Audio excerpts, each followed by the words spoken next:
Good மார்னிங்க. இன்றைக்கி நாங்கள் வெந்தய குழம்பு வைக்க போகிறோங்க. வெந்தய குழம்புக்கு பார்த்துக்கிட்டிங்கன்னா கடாயில் ஃபஸ்ட்டு நல்லெண்ணெய் ஊற்றிக்கணும். நாங்கள் எப்போவுமே அதிகமாக நல்லெண்ணெய் தான் யூஸ் பண்ணிகிட்ருக்கோம். இப்போது நல்லெண்ணெய் ஊற்றிக்கிட்டேன்.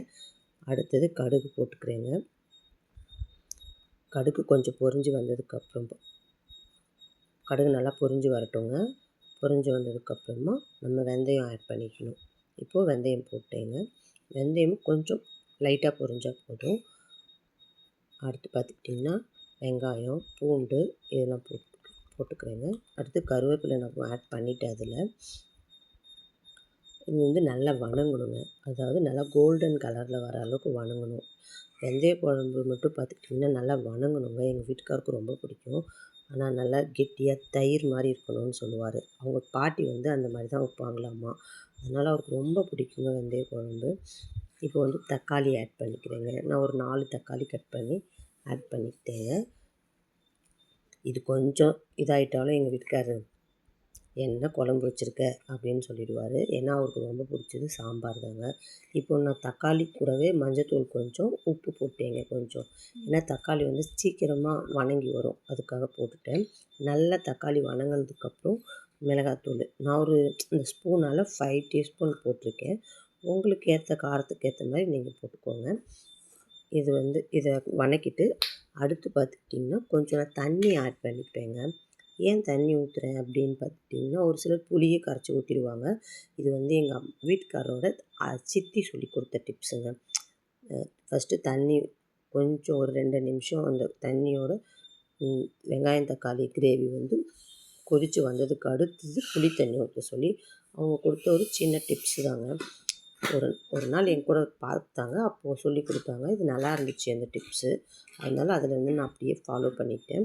இப்போ கொஞ்சம் கொதித்து வந்ததுக்கு அடுத்து நான் புளியை கரைச்சி ஊற்றிட்டேங்க. புளியை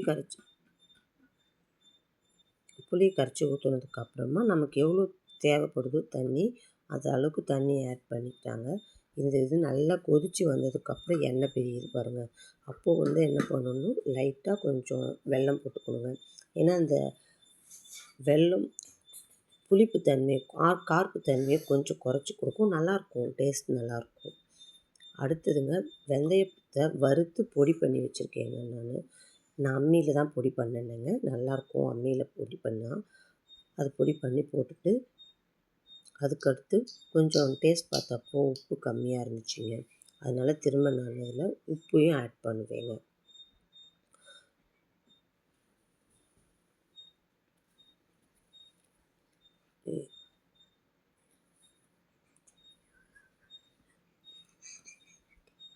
இப்போ கொஞ்சம் டேஸ்ட் பார்த்துட்டு உப்பு கொஞ்சம் போட்டுக்குவேன்.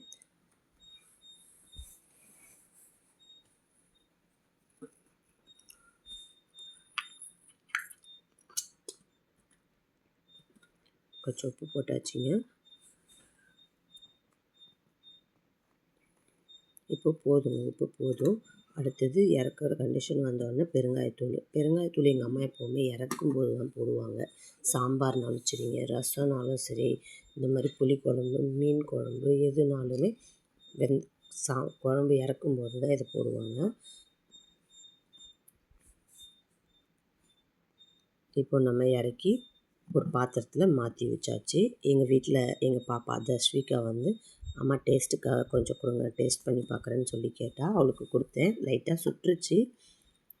இப்போ சாப்பிட்டு நல்லாயிருக்குன்னு சொன்னால், அடுத்து பாருங்கள் திரும்ப எனக்கு இன்னும் கொஞ்சம் ஊற்றுங்க அப்படின்னு சொல்லி கேட்டால். திரும்பவுமா அப்படின்னு சொல்லிவிட்டு நானும் கொடுத்தேன். சாப்பிட்டு பார்த்துட்டு திரும்ப ஒரு கமெண்ட் வேறு சொல்லிட்டு போனால், அம்மா உண்மையாகவே சூப்பராக இருக்குமா அப்படின்னு சொன்னால்.